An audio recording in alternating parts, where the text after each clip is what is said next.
5 stages, 11 weeks at isang legendary clash. So lahat na makikita natin ngayon na top teams ay maglalaban-laban para malaman natin kung sino ang makakakuha ng ultimate title. Mga kaibigan, welcome sa Predator League Philippines Qualifiers 2025. At kami makakasama nyo ngayong araw, Graham Gaming at ako nga pala si Vince G. And we are so excited to be here with you. Exactly. Dito sa tanghaling to. Exactly, Vince. No, actually, we have a lot of Dota action na locally and internationally.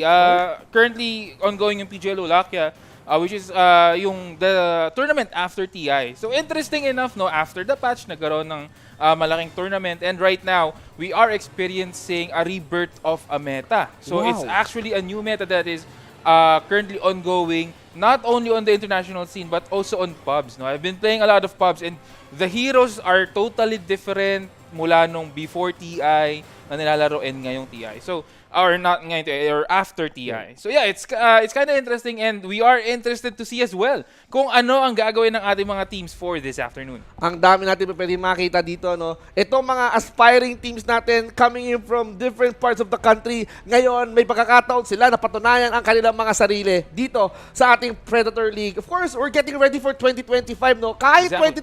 2024 pa lang, talagang gumagawa na sila ng paraan para makakwalify sila. Yes, that's actually correct. And mostly ng mga teams na kasama natin ngayon is more on the grassroots level. No? So galing sila sa grassroots level, we have already teams that qualified for the main stage later this year. And this afternoon, we will be having our wildcards. These are the teams na sumali na before pero hindi pinalad na makapasok sa ating mga qualifiers.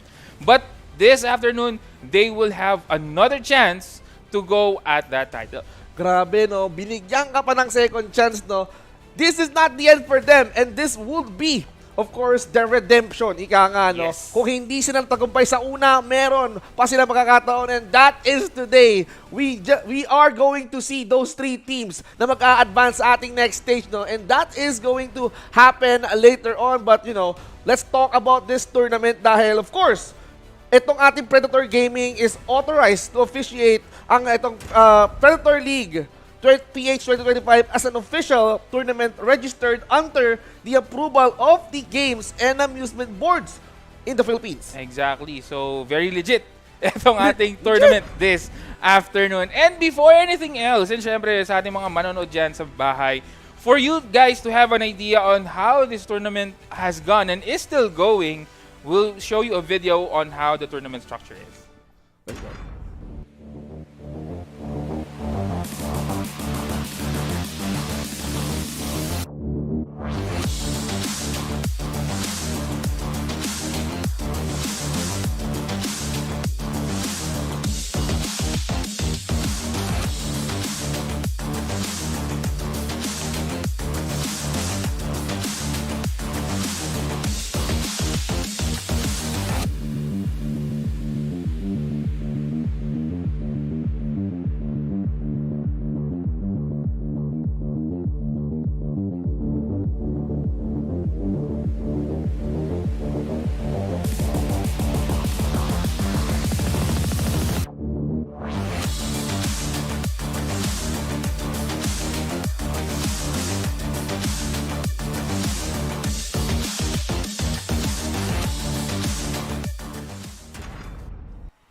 And there go, ladies and gentlemen, there goes our tournament structure. Hopefully guys, naiintindihan nyo, no? It's not easy to understand naman very clear ang ating video, and this afternoon nga, we will have our wild card. No? Wild card. 3 teams from the teams that will be playing this afternoon will qualify for the group stages. But before anything else, sa mga tropa natin na habang naghihintay mostly, no? Kasi yung iba nakapasok na. Lol.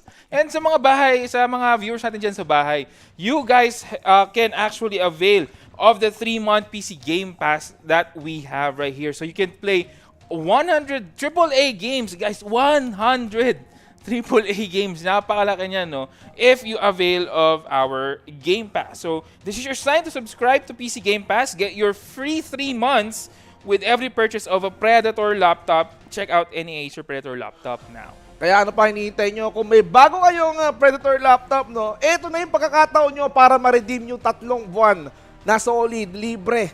Ang daming AAA games at gaya nga na sinabi ni Graham, no? 100, no? Yes. I think that's more than 100 na pwede nyo pagpilian. And of course, if you have that Acer Predator laptop na kung ano pa hinihintay nyo, get that 3 months Game Pass now. Exactly. And speaking of game, we are nearing our game right now. But before anything else, we would like to see our bracket for this afternoon. So games have been already concluded kanina, and we are now on our semifinals section. So there are 4 teams that are still vying for that wildcard spot, mga kaibigan.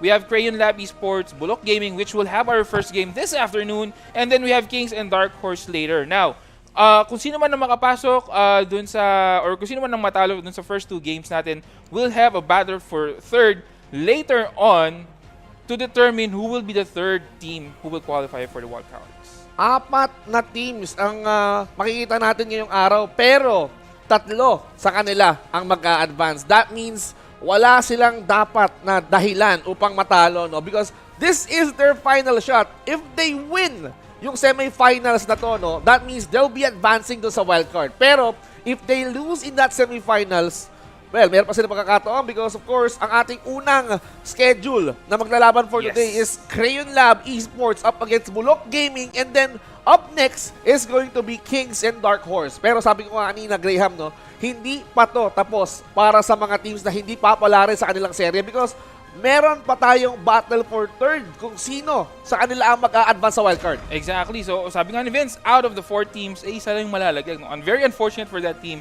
Pero that makes the stakes up, no? So talagang kailangan nilang i-push because these matches are all best of 1. So hindi pwedeng magkamali, no? 1 game or kahit nga minsan 1 clash lang might cost you the game and might cost you the spot for the wildcards. Kaya kailangan galingan talaga nila dito, no?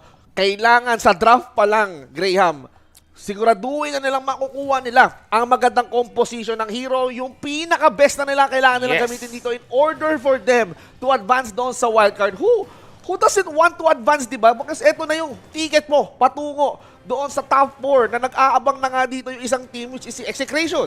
Exactly. No? Execration, by the way, mga kaibigan, isa na sa ating mga wildcard teams waiting for that group stage, and right now we are only waiting for 3 which they will be fighting for ngayong hapon nga, no? By the way, we are almost on the game right now, no?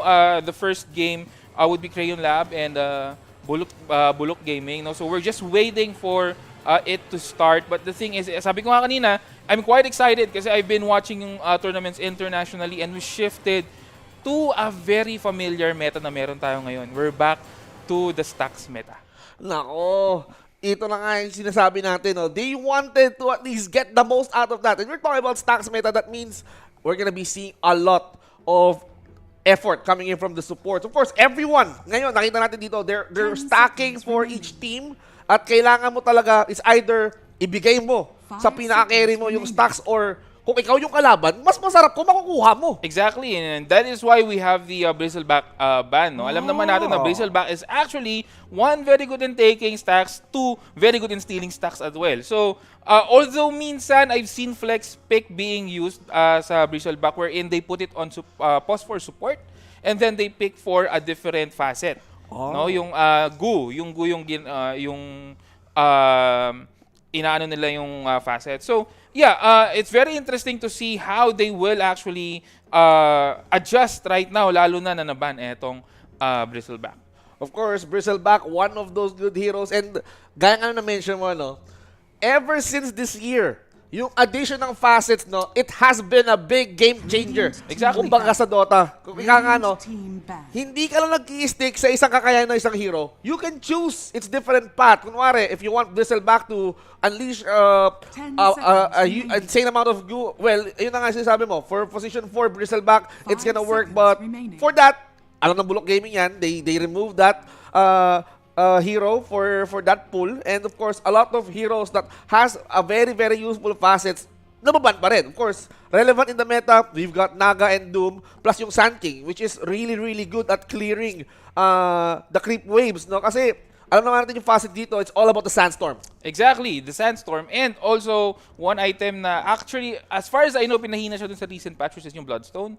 But still, itong si Sand King is a very viable Actually, mostly nilalaro siya sa mid lane ngayon. Mid lane, eh. oo. So, very interesting to see. And also, nauuso rin yung mga strength heroes. We might see a Timbersaw ban on the other side or might be a Timbersaw first phase pick for both teams. Pero, on the other hand, Primal Beast, one of the strongest, Again, tagakuha ng stacks, no? Can easily steal stacks with this trample.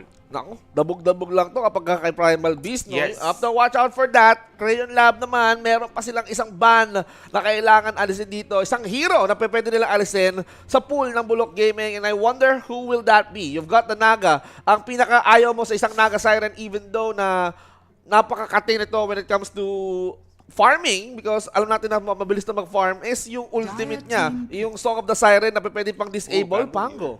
Yeah, very famous mid lane in this meta ngayon, no? In fact, ang taas ng pick rate niya ng mga nakaraang tournament or this ongoing tournament internationally, PGL Wallachia. So, very interesting to see. But the thing is, Timber Luna is still up on the fray. You still have Medusa, which is a very high rate pick in tournaments.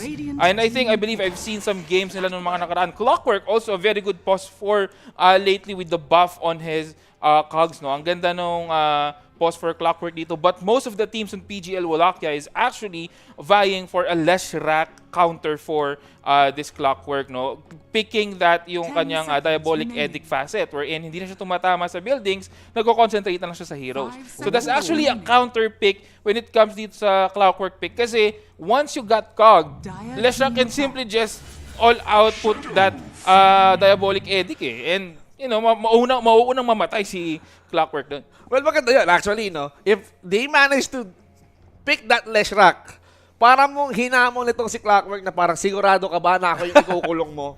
Exactly. Mag-isip-isip ka muna dahil itong Diabolic Edit na to, kakainin mo to.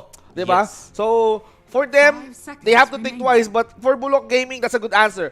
A Shadow Fiend. Exactly. Shadow Fiend pick, mostly on the mid laner, pero hindi na siya tulad nung, mid lane or safe lane, by the way. So, Safe minsan, lane, pinipick siya sa safe lane. So, hindi na siya katulad nung parang the usual mid lane SF na raise, concentrated yung kanyang skills. But, pinipick siya on the safe lane for a right click, yung Right minus armor niya. No, yun yung parang bread and butter this meta. Pero Tuskar also being banned, no? Maganda rin yung mga facets ni Tuskar dito. Very good. Actually, Tuskar is a very good hero kasi it will enable you to be active on the lane in terms of harassing. Kasi you have the snowball, you have yung shards, and minsan yung nalimutan ko yung pangalan ng revamp ng tag team. It's a different one, pero it's like you're gonna pull your teammate towards you. Oh. So minsan kino-combo yun eh. It's actually very interesting to see. And nakita ko yun nung TI, no? Very prominent siya nung TI. Nako, if they knew that potential ng isang task, no, might as well remove that one. And we're going towards the second phase ng ating picking, no? Who will Bulok Gaming pick na pwede nilang pang-partner sa isang Shadow Fiend, no? If, ito lang ang sinasabi natin, if this Shadow Fiend goes to the safe lane, that means you need another hero that can maximize the potential of isang Shadow Fiend. Kasi meron ka na namang Presence of the Dark Lord, minus armor. Yeah. Lope, pwede kang gana sa right click. Omni Knight actually is really good. And very in meta siya sa ngayon, no? Good in sustain as usual, pero at the same time, yung kanyang Hammer of Purity also deals a lot of damage. Mostly na nauuso kasi yung mga strength heroes, and yung Hammer of Purity niya is actually pure damage. So it's actually removes yung armor dito ng mga strength heroes, no? So interesting to see. Very good hero itong si Omni Knight. Actually, nagkaroon siyang ng resurgence pre-TI if I can remember correctly. But before TI, nakikita ko na siya sa pubs, no? Very good sa pubs itong si Omni Knight. But again, the top heroes on this meta is still not being picked. We have Luna, we have Medusa, we have Timbersaw, and the likes. Also, Phoenix, Dark Willow, and si Hoodwink are very notable heroes as well na hindi pa napipick. Oh, so that means we're gonna be seeing more of those heroes, no? Pero if I may, no, before, the first Facet update, yung mga patches na yun way before. Oh, I was gonna say, Underlord, yan yung mga typical off-lane, tapos si Mars. Ngayon, yan, Underlord is gonna be picked on the side of Crayon Lab, and I think they're gonna be utilizing yung capability nito to at least rotate around the map with its ultimate. Plus at the same time, no, ang kagandahan kay Underlord, bukod sa durable siya, mabilis siya mag-clear. And of course, yung disable capability niya with the pit, no, talagang mahihirapan din gumalaw yung kalaban. But how will that combine with the Crayon Lab? Kasi more on lockdown sila eh. Yes, they have the cog, they have the pit, tapos Rubik pa. Actually, this is actually a very good combination, no? Pit Lord, I'm sorry, Underlord. Nasanay tayo sa Dota 1 kasi. Dota 1 eh, no? So, na tayo sa Dota. So, Underlord and then Clockwork is a very good combination. Imagine Cogs into Firestorm, no? Medyo masakit talaga yon. Babad. And this will actually prevent etong Bulok Gaming to pick up this short range to mid range heroes on the position 1, which actually prevents them from picking siguro Luna in some extent, I would say. Pero yung mga, kasi nauuso din ngayon yung Sven eh. Sven has been on the picks ngayon for this meta. And Mars, on the other hand, nice catch. And I think kailangan na ng Bulok Gaming yan kasi they do not have much catch. Yeah, the usual combo, Ganda Mars and Dark Willow. Actually, ang ganda eh. Nag-work yung Mars. Actually, one good kit na meron si Mars is yung ultimate. Yes. Which is yung Arena of Blood. Alam naman natin dito kapag nag-ultimate ng isang Dark Willow, so magtatakbuhan yung mga yan. Exactly. So kapag meron kang arena, tutuhugin lang yan ng mga army mo. And not only that, no, aside sa Fear that we're talking about, Shadow Fiend also has that Requiem. Exactly, which is a good combo, no? So, but the thing is, yung level ng execution na kailangan gawin ng Bulok Gaming dito medyo mataas. Kailangan they need to sync their skills perfectly dito para mag-work itong technique nila. But Crayon Lab Esports, picking a very safe hero on Morphling, no, a hero na I wish na matagal na natanggal sa meta kasi it's very irritating talaga on lane. Pero then and then marami ng hero ang kumaka-counter kay Morphling. You see nung TI the Wind Ranger, no, na kumbaga si Wind Ranger is actually outgunning yung regen dito ni Morphling, no. So that's one of the case. Pero Wind Ranger has been heavily nerfed nung recent patch, so we might not see any Wind Ranger at the moment. Pero good pick, very safe pick right here. Can also dive in dun sa backlanes dito ng Bulok Gaming, knowing that they have etong si Omni Knight and si Dark Willow, so they could easily catch eto backlines ng Bulok Gaming. Buhay na buhay pa si Morph, no? Hindi siya yung tinarget eh. Kumbaga parang sige, yung nagpapahirap sa'yo, tanggalin natin. Hindi natin gawing relevant si Wind Ranger. Morphling, you're still up. So we've seen a lot of plays coming in for the Morph, no? We've seen some instances na talagang ginagamit na nila ito as flex. Nakakita ko ng support Morph just to make it work, no? This is really good for them to pick up. And for now, feeling ko it's really hard to identify pa because of the flexes na meron, no? You can go Underlord offlane, yes. Pero Clock, going to at least support or Rubik, hindi natin alam, baka si Morph. Invoker. I was actually thinking maybe maganda rin kasi yung Storm Spirit pick dito for the side of Crayon Lab, no? Knowing that isa rin sa mga heroes that can dive in on the backlanes and easily na makakatakas dito sa ulti ni Mars, no? So, which is a good pick. Pero they opted for Invoker, which is, in a way, I'm okay with it kasi looking at the lineup ng Crayon Lab Esports, medyo kulang sila ng setup eh. No, they have the Clockwork na initially connects with the hook shot, and then you have also itong Underlord na very good in terms of, you know, locking a hero with its pit. Pero the thing is, yung initial catch talaga, yung reliable catch, medyo kulang dito. Maybe the tornado could work, pero let's see kung paano papatakbuhin ng Crayon Lab Esports to. Maganda yun actually, no? Ember Spirit. Okay. So, classic mid matchup. Ember plus Invoker for Crayon Lab. Sabi mo nga dito, they need someone to set things up. And Invoker is the right guy to do it, no? A lot of skills ang pwede niyang maiba to during the team fight if ever na ma-utilize ng tama. But, as you've said, Graham, no? Itong match na to requires a high level of play. Execution-wise, ika nga para magtama yung mga ult nila. But I wonder what's gonna happen here all throughout the game. I mean, there's a lot of skill capabilities. Are we gonna see an early elimination or talagang we're gonna be waiting for them to get online and then saka tayo magkakaroon ng team fight? Yeah, looking at it right here, mukhang Crayon Lab Esports actually opted for talagang team fight, no? Yung team fight aspect of the game. Hindi siya tulad ng mga nilalaro sa tournaments natin lately wherein the meta is really stack, get a stack, get the farm, and then push through snowball to win. So hindi siya ganun. Looking at the composition how Crayon Lab esports work, they are more on the aggressive side. Again, sabi ko nga yung Pit Lord and yung Underlord and yung Favorite. Clockwork combo is actually very painful on lane. So we might see Crayon Lab capitalizing on that. But on the side, Bullock Gaming, they are more on the a little bit conservative. They can actually go on the team fights and maybe, do some stacks with the SF, getting the stacks and all that. Pero makikita natin yan mamaya. So let's see how these two teams will fare dito sa ating best of one. This is our first series victory. And again, sabi nga namin, this is best of one. So whoever will lose this one will be waiting sa ating a battle for third match. And then the one who will be winning will have a safe spot na dito sa ating wildcards. Now, Graham, this is gonna be exciting because yung unang serye natin ngayong araw, it's gonna be these guys with these picks. Bullock Gaming and Crayon Lab Esports is gonna fight it out, Graham. Let's get it on sa ating first series sa ating Predator League Philippines Qualifiers 2025. There you go, mga kaibigan. So for those of you na nasa ating sa ating stream, no, we actually have a giveaway. So you just simply like and follow Predator Gaming and then share the stream using the hashtag PLPH 2025 and then comment which team will win the Luzon qualifiers. So for this game ata ito, Wildcard, the Wildcard. Comment nyo lang, kung sino sa tingin nyo yung mananalo between this series, no? Kung Bullock Gaming ba or Crayon Lab Esports, guys, we're gonna be waiting for that comments. We're gonna be reading that comments out loud, no? Kaya ano pa hinihintay nyo? Baka kayo pa ang manalo ng giveaway dahil wala pa nagbibigay, wala pa. Masyadong nag-aabang dito sa mga runes, no? So, kayo muna, may chance pa kayo mag-type ng hashtags. Exactly, no? Habang medyo downtime pa tayo, no?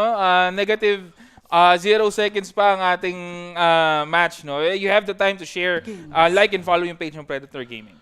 Pero even Steven, speaking of sharing, no, nagbigayan, no? 50-50. Yes. Pero mukhang nanonood sa high ground dito yung yung Bullock Gaming, sabi nila, ano ba, lalapit ba tayo? Pero sabi nila, sige, lalapit ako. And there you go, level 1 yung kanyang Hammer of Purity, no? So they are opting for that aggressive lane dito rin sa may baba, sa may safe lane for Bullock Gaming. But on the other hand, very classic matchup sa may mid lane, Vince G. We have Ember Spirit and Invoker on the mid lane. I'm quite interested to know though, anong facet yung kinuha dito ni Ember Spirit.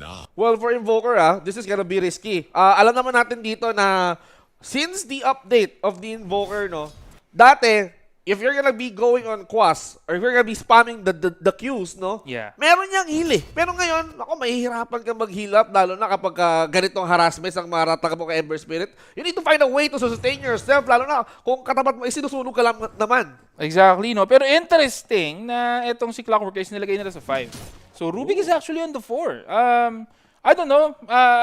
Ako personally, I'm actually looking at although dual melee lineup yung Underlord and Clockwork, pero I think that is a stronger option rather than Rubik. Pero let's see how they will work out itong Crayon Lab Esports. So opening, not much happening yet. Tamang last hits lang. Pero nakikita natin na yung Bullock Gaming on the top lane or yung Crayon Lab Esports on the top lane is getting harassed. Pero itong Invoker is very low. Might get killed right here with one more slide, pero wala nang side of fist in the next 5 seconds itong si Ember Spirit. This is what I'm talking about, no? If you're the Invoker, if this is the previous patch, way before the facets na na-introduce, kaya mo mag-sustain eh. Pero ngayon, medyo mahihirapan ka. You're gonna be relying on the spell lifesteal na meron ka, pero ang tagal pa nun eh. Kailangan mo talagang gumastos for those consumables. Tangos, halves can be come in handy, pero if you're in battle, if you're gonna be watching for the runes, katulad ng Ember Spirit, so unahan yan. Exactly, no? And ito na nga, si Omni Knight actually harassing itong Underlord, which is a good matchup kay Underlord kasi Underlord is a very tanky offlane, no? And yung kanyang yung kinuha niyang spells is yung Hammer of Purity and yung kanyang heal na both pure damage plus yung raise dito ni SF. Medyo masakit yun pag nag-stack yung raise. So tingnan natin kung makakuha sila ng kill, pero very low. Etong si Invoker, Ember Spirit, almost, pero Ghost Walk, medyo delikado dito. Etong si Invoker, he needs to go back, pero Water Rune to the rescue dito para kay Invoker. Pero for Lime, actually, he needs to take caution dahil yung katapat niya sa mid, si Maggie, no? Meron ng bote. So that means he can like spam, whatever spell that he has. Sleight of Fist, talagang mapapaaray dito si Lime if ever. Pero he needs to do something about this. So, he just needs some experience. We've seen Tornado na lumatag dito, pero mabilis ang sagot dito ni Maggie. Sige, okay lang. Oh, may Sleight of Fist para umatras ka ng konti. Exactly, no? Pero on the top lane, nagkakaroon ng konting skirmish dito sa may top lane, pero wala naman, the usual, no? Hindi naman mamamatay agad ng Morphling, pero mukhang itong si Mars ang mamamatay dito. But still, the damage is not enough. The peak or yung first peak ng skill dito ni Clockwork will be at the level 3 pag nag-level 2 yung battery assault, which is more painful, almost double yung damage ng level 1. So yan yung aabangan natin. Once na nagkaroon ng level 3 battery or level 2 battery assault si Clockwork, this is more painful on the lane para dito kay Mars. Sobrang nakakaano ang isang battery assault because madikitin ka lang ng isang clock. Nako, asahan mo na sa'yo tatama yung stun. Pero, if ever na may makasama ka, actually, makakahinga ka ng konti kasi baka mamaya hindi sa'yo tumama yung stun ng power cogs. Pero, if you're gonna be talking about battery assault, nako po, you're gonna be up for a good time sa top lane if ever, no? He just needs to at least buy a lot of time, maximize it. But for the bot lane, no, things are getting busier, Graham, dahil they're going for the pool. Sabi na dito, Crayon Lab, they caught wind of that. O sige, pwede ba natin gamitin to? Sige, halika dito. Habang itong si Shadow Fiend, itong si Kerry. Yan. Si Kerry, actually, nakakakuha siya ng decent farm, no? He got 21 last hits. Pero ang nangunguna ngayon is yung Ember Spirit, si Maggie, because effortlessly, no, hindi siya nahihirapan na ma-secure yung last hit sa mid. And nakikita natin yung slight turf dito kay Invoker kasi kung sabi mo if it was the previous Invoker siguro mas sustain niya yung damages na binibigay dito, pero nakuha ng Bramble Base and delikado pa nga ito si Clockwork, but Clockwork will just run outside of the cogs being safe. So yun yung isa sa mga updates dito kay Clockwork, no. Hindi na niya kailangang sumira ng cogs para makalabas. Same with his allies, no. So instantly magfi-face through na lang sila. Grabe, so that means... Oh! On the other side, this might be first blood, pero Hammer Purity in reach ba itong Raze? Hindi na. They will not chase for that reach anymore. Buti naman. I mean, for that, it was a near-death experience para sa Crayon Lab. That was supposed to be a first blood moment para sa Bulok Gaming. Pero, sabi nila, sige, let's buy more time. Kailangan lang naman dito for the safe lane. Ito si Shadow Fiend at the mid lane here! Is in deep trouble. Lime dito! Unexpectedly! Biglang may pumunta sa gitna. Si JG Bond ang tumulong para kay Maggie na ma-secure yung first blood kay Lime. Exactly, no? Which is actually good. So, kay Lime napunta yung first blood, pero on the other hand, they are punishing itong aggression. Pero delikado rin nata itong si Ren. Ren might be in danger. One more hit and they will secure that kill. Another kill possibly, but TP is on time para dito kay Underlord. Makakauwi siya ng ligtas and makakapag-regen, but still this is free lane for SF. Imagine a kill on the support and the TP home para dun sa kanyang core or off lane dun sa baba. So maybe 1 or 2 waves na free para dito kay SF. So that means talagang napakaluwag. That means he can secure every last hits and denies na pwede niya ma-secure dito, no? He might not get the kill, no? 1 segundo lang ang diferensya para tumama yung Shadow Raze na yun. Lumubog yung teleportation, save si Underlord. Pero ang nakuha naman nila dito sa baba would be the space na kailangan nila dito. Now I'm seeing Invoker throwing the tornado para kay Maggie. Pero sabi ni Maggie, naku, apoy ako eh. Kahit paghaluin mo yung ipo-ipo sa kayong apoy, napakainit niyan. Naku. Exactly. And speaking of apoy, dito sa may top lane, mukhang nagkakaroon ng konting aggressive fire dito sa may top lane. Medyo napapaurong ng konti. And it's very wise for Mars, no? Sabi ko nga, yung peak, pero dito sa may baba, SF might be in danger. Purify dito. Para sa side, SF might return the kill on the side of Rubik. And delikado pa nga, etong si Underlord skirmishing, and they will get the kill on Underlord as well under the tower. Pero Invoker missing that tornado. Sayang, it was actually nakaabang si Invoker. Nakikita ko na sa mapa eh. He's actually pinging etong si Ember Spirit, pero hindi tumama yung tornado. And that's a good Sleight of Fist. I mean, yung Sleight of Fist dito ni Maggie was timely dahil isang one hit na lang siya. Isang one hit na lang siya from the tower. He could have died on that encounter. Pero nangyari, he evaded that attack. He managed to get the kill on the Underlord. Pero pagbalik niya sa gitna, may nakaabang na Invoker. And then, hindi tumama yung tornado. So parang meron pa siyang third life. Ika nga. Exactly, Why? no? And good thing, which is actually a good thing for the side of Bulok Gaming naman. They can do rotations kasi. Knowing na self-sufficient kasi. Etong si Morphling doon sa may top lane. Pero speaking of self-sufficient, mapapatunayan ba neto ni Mars yung pagiging tanky niya when Invoker comes in right there? Invoker, they know where Mars is. Tignan natin kung magkakaroon ng engagement. Yes, there goes the Thunder. Makakukuha ba nila mana out para dito kay Mars? So no mana, they will get a tornado but the Bramble base will stop that aggression. Kulong! In return, they will get that arena but no defense or no Ay, hold. Pero Ember Spirit on the side. This might be Line going down and yes, that's 2 kills for the side of Bulok Gaming. Maggie, just in time! Naghahanap ang Bulok Gaming ng pang-lock dito kay Invoker pero dumating ang isang searing chains na nanggagaling sa isang Ember Spirit, no? Nagamit na nila yung spear, walang Bramble Maze, they managed to lock in that Invoker, hindi na sayang yung dust. And now, they have to figure out a way on how they can utilize yung time nila sa top lane. Pero speaking of time, mukhang mag-aubos ng time. Etong si Ren dito and Ren almost getting killed again right there. So, Bulok Gaming definitely have a better hand dito sa early stage. We are on 6-0 kill score, mga kaibigan. 3K gold lead for the side of Bulok Gaming, which is actually okay for me, for Crayon Lab Esports. Crayon Lab Esports, yung peak talaga nila and yung kanilang strength will go at the mid to late game once na nagkaroon na ng items si Morphling and itong si Invoker. Talaga ngayon medyo lackluster pa yung damage nila, lackluster pa rin yung rotations. Although they can do rotations, pero on the other hand, ina-abuse ng Bulok Gaming yung kanilang timing dito. Invoker might be in danger. There goes, but Lime just zipping in out dun sa Bramble Maze, pero delikado pa nga ata si Radful. Ember Spirit will dive in. Will he get Invoker as well? Pero Ember Spirit now getting etong si Rubik. Rubik will fall down and they know that Invoker is still around. Dust has been used and Lime might get a kill dito with 3 heroes ng Bulok Gaming just behind their tier 1 tower, and that's 3 down para sa Bulok Gaming. Grabe yung commitment dito ng Bulok Gaming, no? Ito na yun, I hope that this is worth it. Nice tips, nice tips. I hope that this is worth it. Ang daming bodies ang bumulagta sa bottom lane, pero it's just all to give Morphling some space para makapag-farm.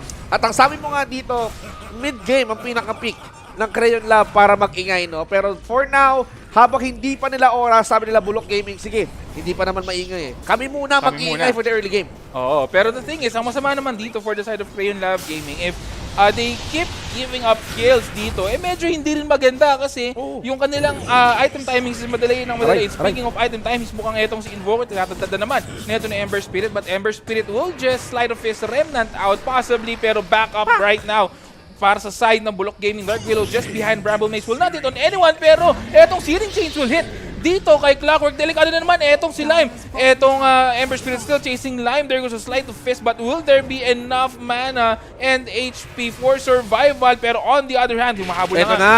Eto, there goes, oh my god, almost the ulti being thrown by Dark Willow right here, pero hindi. That's still a kill. Pero itong si Ember Spirit medyo ma-aggressive ng konti dito, trying to still get the kill dito kay Invoker. That's a good commitment for Crayon Lab. I mean, nakita ni Ivan yung pagkakataon, no? Eto na. Sige. Eto na yung first skill ng team natin. Eto na yung first skill ko bilang Morphling. So, hindi na ako nagsayang ng panahon. I go in hard para kay Dark Willow. Hindi na nga siya nakabato ng Terrorize eh. Exactly. In that matter, nag-burst down na dito ni Morph, ni Ivan. Etong si Dark Willow, and they got their first skill, no? And hoping from there, Crayon Lab Esports can make the most out of it. Eto na ba yung hinihintay nilang pag-ingay, pagbangon ng Crayon Lab from that intense 10-0 na ginawa ng Bulok Gaming sa early game. Exactly. Pero the thing is, it's still, alam mo yun, a lot of commitment dito, no? 4 na heroes yung pumunta sa may mid lane, which means na yung side lanes natin are free. Actually, nakuha na nga ng Bulok Gaming, I think yung tier 1 tower dito sa may baba, which will give them more advantage dun sa triangle dito ng Crayon Lab, no? Bad news kasi if you want more fling, you really want to get that farm as fast as possible, pero given na nawala na nga yung tier 1 tower dun sa may baba, nawala na rin sila ng access dito sa may ancient, sa may right side ng kanilang mapa. Wow. Mars, Madara here, he gets young on that encounter, no? So that means another kill going in towards the Bulok Gaming. Pero, is this a setup? Nakakita ba tayo dito ng setup? Ito na nga! Eto na mga kaibigan, and there goes your spear into that wall. Makukuha ba nila itong Invoker? Invoker will fall down and possibly a tier 1 tower din dito sa may middle lane. Grabe yung dedication dito ni JG Band. I mean, for JG Band, na laging may dalang dust every time na Yes. pupuntahan nila dito si Invoker. I mean, they don't want him to ghost walk every time. Talagang huli ka sa radar and they want to secure that kill. Sana all ng support, ganyan, no? Ganon, no? May dalang dust. May dalang dust. Minsan nga, Ricky na yung kalaban mo, hindi pa nagdadala ng dust yung Walang support dust. mo. Ako, dito lang kayo makakita ng dust gaming, guys. Ganito po yung paggamit ng dust. Pero sabi dito ni JG Buano, I'm gonna go in. Pero he got trapped. Pero we can see the EMP right now. Binabagsak na. Pati Firestorm. But now, nakita natin si Maggie dito. She secured that Rubik. Puputok na. Dito si Shadow Fiend. He goes pop in that ult. Pero somehow nag-aantay lang ang Korean Lab. Umamba. Dito ang Bulok Gaming. But now they have to chase. Nakakita tayo dito ng Ghost Walk. Pero somehow to slow things down. Pumunta lang nga si Morphling dito with a waveform para commit na. And this is the 2 crucial kills na magagaling sa Korean Lab. They took down the Omni Knight. They took down the JG Bond as well. Exactly, good start for Crayon Lab. Pero the thing is, it was kind of costly kasi nag-buyback etong support nila, no? I think it was Rubik who bought back. And they just got 2 supports. Not bad for Crayon Lab. I mean, they need to get all that they can dito sa match natin. Pero yun nga, the commitment was still too heavy for just 2 supports, no? So, let's see. Siguro, sabi ko nga, later on the mid-game, mag-improve pa tong status dito ng Crayon Lab. Actually, no, medyo, ano ba to 14 minutes is still too early for Crayon Lab. Pero habang maaga pa nga para sa Crayon Lab, ini-utilize talaga ng Bulok Gaming. They are not wasting any time. Kumbaga parang kung kaya natin kumuha ng napakaraming eliminations, kukuha tayo maraming eliminations. We need those kills. We need those goals. We need to shut them down as fast as they can. But now, Graham, smoke sa 3 tao to And speaking of, they know na nasa timing kasi ang Crayon Lab Esports, or they're playing on a timing. So, they want to get etong Morphling as soon as possible. Pero since yun nga, nagtago na etong si Morphling, they just opted for the triangle right here. And ako silang dalawa, delikado. Dito si Clockwork might still run away, pero itong Bramble Maze will not hit on anyone but that shield by Mars. Shield Bash will actually hit and will kill etong si Clockwork mukhang susunod na. Etong si Rubik, but Rubik will use his stick to survive. Nice bit coming in for Underlord dito, pero Sleight of Fist will still reach etong si Rubik and will still get that 2Ks. Naku po, naka-ghost walk ngayon si Lime dito, no? If ever na JG Bond caught wind of this, mamaya makapag-pop sila dito ng dust, but no to avail. I mean, patience muna. I mean, they got decent kills on the Rubik, so of course, they have to back it up a little bit. Baka mamaya they went it over, tapos magkaroon pa ng space itong si Ivan na mag-farm up. So they have to watch out, of course. Morphling, who currently have Vlads, tapos meron ka pang Yasha. No? Uy, nakatulog si Ditch, no? Nako, meron dito, meron dito multo. And mukhang etong si Dark Willow is on the way na nga. They know na nandun si Invoker. Tandaan si Dark Willow is yung bringer ng kanilang dance, no? MVP yan kahit di pa na natapos yung laro. Pero speaking of, delikado nga. Etong si Clockwork will still run away outside of his cogs. Pero the arena is still on the backlines, mga kaibigan. And itong Invoker will fall again. Morphling still fighting for his life. Pero Morphling has been feared right here. But the damage is still there for both teams. Requiem being still stolen dito by Rubik, but that is just to stop them. Nako po, hindi pa tapos. Pumasok na nga dito with the Searing Chase Light of Fist combination. But now, Ditch dito kinukuha lahat. Pero somehow, the Omni Knight pops the ult. Protektado ang lahat. Protektado kayo ni Omni Knight because Shadow Fiend is now got the killing spree. JG Bond. Nako, he also got that kill. And now they're looking for Ivar. Hindi tumama yung sipat. Pero the counter-attack coming in from Korean Lab. Hindi tumama yung Tornado, pero yung EMP tumama. Plus the Cold Snap. Try to slow things down. Another dust ang ginamit dito. Saan ka pupunta, Lime? Ikaw lang inaabangan dito, sabi ni JG Bond. Pero eto na nga mga kaibigan, the clash is still ongoing and Morphling will also fall down. Tier 2 tower has been taken as well and etong Clockwork will be maybe the next victim. My goodness, and they are not stopping. You know what? I agree na sinabi mo, no? Hindi pa tapos yung laban. JG Bond is already the MVP. You know why? He's that patient in waiting for Invoker. He knows that Invoker is there.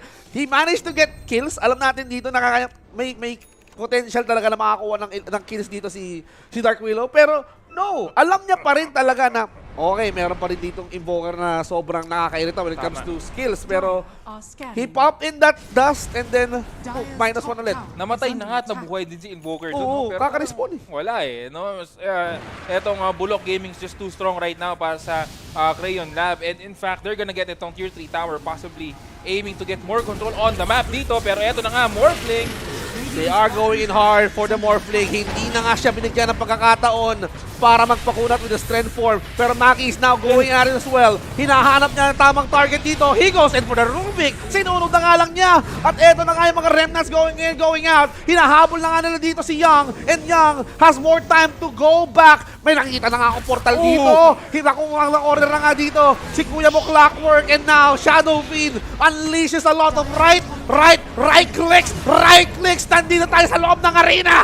And there you go mga kaibigan, it's gonna be a team wipe para sa Bulok Gaming and GG has been called. Vince G, an early double G's has been dropped for the side of Crayon Lab Gaming and Bulok Gaming. Congratulations, they will take the first spot para sa ating wildcard. Nakakuha ng Bulok Gaming ang unang slot patungo sa ating wildcard stage. So that means kasama na nila ang execration pero hindi pa naman dito ang huli para sa Crayon Lab because they still have that ticket later on, no? Sa ating third series. Kumbaga parang, eto na yung last shot nyo. Exactly, no? And nakita nga natin, no? They know kasi, no? Ang ganda lang ng ginawa dito ng Bulok Gaming kasi they know yung timing ng Crayon Lab Esports. And in fact, once na nakuha nila yung mga proper items, and actually hindi nga eh. They just opted for maybe 1-2 items for Invoker and then get a kill on the side of SF and then they just snowballed towards the win dito, no? Which is actually very good. That's how you actually deal with teams that have timings. You really want it to end early and before they get their timings para makuha niyo yung easy win. That's their winning condition. I mean, ba't mo pa kailangan antayin na mag-mid to late game? Bakit mo pa kailangan antayin na lumakas ang isang Morphling? Kung kaya mo naman mag-snowball sa early at tapusin ito in less than 20 minutes and that is what Bulok Gaming means by winning too early, no? Bakit ba natin kailangan patagalin? Kasi they know the threat na pwede nilang pwedeng ibigay sa kanila ng Crayon Lab kapag ka nag-farm up itong si Morph. Exactly, no? And later we will see the stats. Pero ang ganda, I just want to also commend etong si Omni Knight, no? Omni Knight yung kanyang heals talaga. Grabe yung heals. Sobrang solid lang, on point, like 1 hit, 2 hits na lang. And they will actually, or etong si Omni Knight is throwing those heals, surviving, making their teammates survive dito. And here are our post-match stats, mga kaibigan. You would see on Ember Spirit, 11-0-14 para dito kay Maggie. And what I think is the problem for Crayon Lab Esports is kulang talaga sila ng reliable catch for a hero like Ember Spirit. Sobrang hirap talaga huli ng Ember Spirit. And syempre, ibang klase yung ibang klase rin talaga yung isang Ember Spirit, no? The way that Bulok Gaming secured that into their last pick, that means, okay, nakita na namin yung capabilities ng mga heroes ng Crayon Lab. So, confident na sila for the Ember Spirit pick. So, yes, they're gonna be trying to unleash a lot of pits, a lot of cogs, pero that's not enough to secure or ma-lockdown itong si Ember Spirit, which leads to winning yung game na yun. Exactly, no? And nakita natin mga kaibigan, napakainit talaga ng ating bakbakan ngayong hapon. In fact, game 1 pa lang, no? Talagang ang bilis ng laban pero sobrang siksik, no? Nakita natin yung mga clash, nakita natin yung mga kills, and yung pushes, and yung tactics na ginagawa ng both teams. But we will have more of that later, mga kaibigan, sa ating Game 2 or sa ating Series 2. But before anything else, we would like again to remind yung mga nandyan natin sa bahay, yung mga viewers natin, na meron tayong giveaways, mga kaibigan. What you just simply need to do is to like and follow yung page ng Predator Gaming, and then share the stream using the hashtag PLPH 2025. And then comment nyo kung sino sa tingin nyo mananalo for this wildcard. Nako, kung nag-comment kayo kanina na mananalo ang Bulok Gaming, nako, with the hashtags Pero Yes. okay lang kung hindi pa kasi may pagkakataon pa lamang kayo ulit na mag-comment kasi Later, meron pa tayong second series. Exactly, no? And sa mga tama yung prediction, medyo magabang-abang lang kayo sa inbox nyo, baka mag-message bigla si Nako. Predator PHA Saya nyo. And kukunin agad yung location nyo para padalhan agad kayo ng mga merch, no? So, Uy. very excited. Sana all my merch. Sana may merch. Pero ladies and gentlemen, this is just the beginning. Ito pa lang yung unang series natin, ang unang semis natin para malaman kung sino nga ba yung mag-advance doon sa wildcard. Well, we have one already. Meron ba tayong kasunod na semifinals dito, no? So, this is going to be an intense series, Graham. And later on, we're gonna be seeing that. Pero for now, may pagkakataon muna kayong kumuha ng snacks because we will be right back here sa ating nag-uumapaw sa sobrang intense na Predator League Philippines Qualifiers 2025. So don't go away. We'll be right back.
The X38 is the latest high-octane curved display from Predator. This zero-frame behemoth has a 37.5-inch span and a 2300R curve in glorious 21:9, so that you can feel your peripheral vision with pure gameplay for all-out immersion. And with a very ergonomical stand, positioning this colossal display is quite easy, allowing you to tilt, pivot, swivel, and adjust the height as needed, so that comfort is maintained even through long gaming sessions. Naturally, you have all the latest ports needed, as well as 2 powerful 7-watt speakers should a headset not suffice. Though the X38 is ideal for hardcore enthusiasts and esports pros alike, what sets it apart, besides a crisp, ultra-wide QHD Plus resolution, is the Agile Splendor IPS panel it uses. This panel makes it possible to push the response time up to 0.3 milliseconds, while maintaining a color gamut of DCI-P3 98% and Delta E less than 2, so that colors and details remain vivid. Add on the 175Hz refresh rate and you have a blisteringly fast monitor that keeps all the fast-paced action coming through nice and smooth with almost no ghosting, color bending, or torn frames. To make sure those frames look as pristine as possible, NVIDIA G-Sync keeps frame rate locked to the output of your GPU, while Display HDR 400 certification allows you to enjoy HDR content in or outside of gaming. So if you're looking to go all out, it's time to introduce the monumental X38 to your game setup.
The X38 is the latest high-octane curved display from Predator. This zero-frame behemoth has a 37.5-inch span and a 2300R curve in glorious 21:9, so that you can fill your peripheral vision with pure gameplay for all-out immersion. And with a very ergonomical stand, positioning this colossal display is quite easy, allowing you to tilt, pivot, swivel, and adjust the height as needed, so that comfort is maintained even through long gaming sessions. Naturally, you have all the latest ports needed, as well as two powerful 7-watt speakers should a headset not suffice.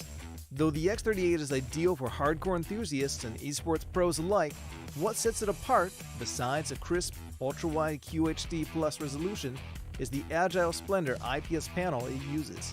This panel makes it possible to push the response time up to 0.3 milliseconds while maintaining a color gamut of DCI-P3 98% and Delta E less than 2, so that colors and details remain vivid. Add on the 175Hz refresh rate and you have a blisteringly fast monitor that keeps all the fast-paced action coming through nice and smooth with almost no ghosting, color bending, or torn frames. To make sure those frames look as pristine as possible, NVIDIA G-Sync keeps frame rate locked to the output of your GPU, while Display HDR 400 certification allows you to enjoy HDR content in or outside of gaming. So if you're looking to go all out, it's time to introduce the monumental X38 to your game setup.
The X38 is the latest high-octane curved display from Predator.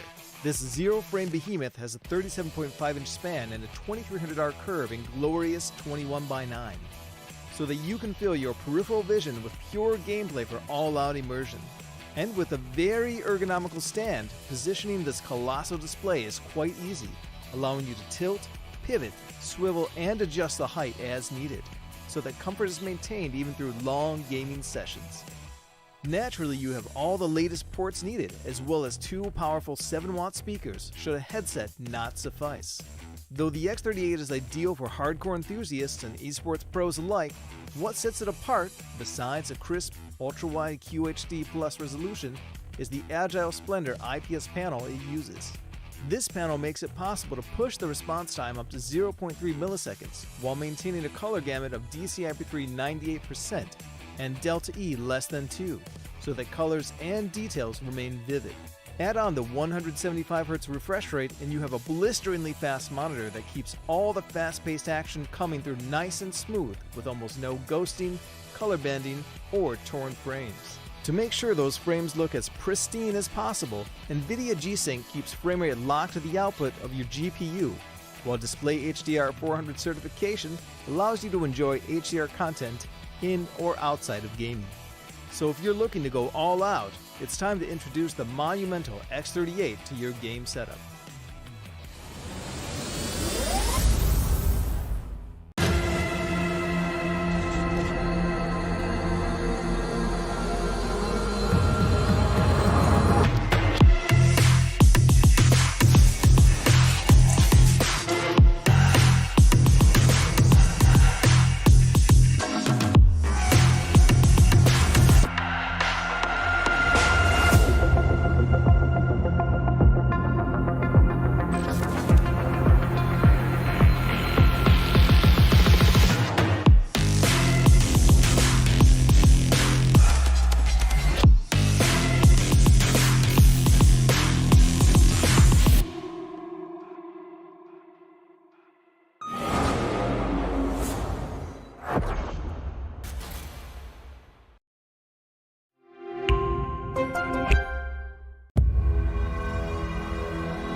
The X38 is the latest high-octane curved display from Predator.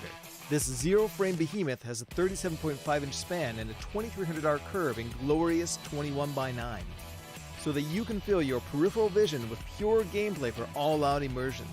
And with a very ergonomical stand, positioning this colossal display is quite easy, allowing you to tilt, pivot, swivel, and adjust the height as needed, so that comfort is maintained even through long gaming sessions. Naturally, you have all the latest ports needed, as well as two powerful 7-watt speakers should a headset not suffice. Though the X38 is ideal for hardcore enthusiasts and esports pros alike, what sets it apart, besides a crisp, ultra-wide QHD Plus resolution, is the Agile Splendor IPS panel it uses. This panel makes it possible to push the response time up to 0.3 milliseconds while maintaining a color gamut of DCI-P3 98% and Delta E less than 2, so that colors and details remain vivid.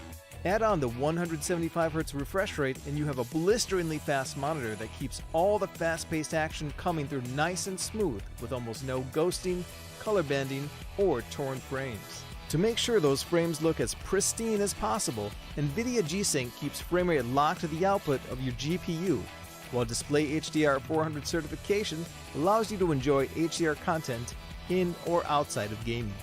So if you're looking to go all out, it's time to introduce the monumental X38 to your game setup.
Ladies and gentlemen, kami ay nagbabalik dito pa rin sa Predator League Philippine Qualifiers 2025. At syempre, kami pa rin makasama nyo ngayong hapon na to, Graham Gaming at Vince Gino. Graham, nakita natin yung unang serye at hindi nagsayang ng oras dito ang Bulok Gaming. Exactly, no? Bulok Gaming yung pangalan nila, pero yung laro nila hindi bulok, no? Hindi. Ang ganda. Actually, sobrang solid ng laro nila. Sabi nga namin kanina, we were talking about it off-cam kanina, sobrang bilis ng laro kasi nakuha na nila yung advantage and then hindi na nila pinakawalan yung advantage na yun eh. Yun yung yun yung thing eh. Once na alam mo na nandun na kayo nandun na kayo sa peak, bakit mo pa kailangan antayin na mag-online yung kalaban? And knowing that winning condition, they ended it early para nga hindi na maging online yung morph, which is nakakatakot talaga. You have to respect that. Exactly. No, Morphling, sabi ko nga, one of the safest hero, pero at the same time, pag nakapag-farm yan, talagang masakit din naman. No? And yun na nga, they know the threat that the Morph brings. So itong Bulok Gaming, binulok na nila yung Morphling. No? Talagang hindi na nila pina-item pa. And that actually has gone through 2 early GG para dito sa Bulok Gaming. Early GG, and now this leads to our second series, ladies and gentlemen. At tandaan nyo mga kaibigan, this is only a best of one fashion, no? Yes. Kung mananalo ka man, mag-a-advance ka na sa wildcard. So safe ka na doon, pero katulad nga dito ng Crayon Lab, which is hindi nga sila nanalo doon sa serie na yon, meron pa silang third series, and ang makakalaban ng Crayon Lab, which is yung matatalo dito sa second series ito. So, ito yung last shot mo. Baga. Exactly, no? Kumbaga, ito yung parang, kumbaga sa double elimination, ito yung lower bracket mo waiting ka kung sino man yung manatalo for this matchup. And ngayon, no, we actually have 2 teams na maglalaban again for our second series. Again, this is a best of 1, and kung sino man ang manalo dito sa ating matchup, makakasama ng Bulok Gaming onto that wildcard slot, no? Together with Execration as well. Of course, malapit na natin makompleto yung puzzle, Graham, no? Out of the 3 blanks na kailangan punuin, no, habang naghihintay ng Execration, no, meron na tayong isa. Bulok Gaming already joined the party. That means we need 2 more. At dito sa series na to, mga kaibigan, ma-identify natin kung sino pa yung isa na magka-qualify. And mamaya-maya, no, sa ating huling serye, which is maglalaban niya yung dalawang hindi pinalad na manalo sa kanilang serye. Of course, this one sa kayong Crayon Lab, yun na lang, yung isang puzzle, yung isang slot na hinihintay.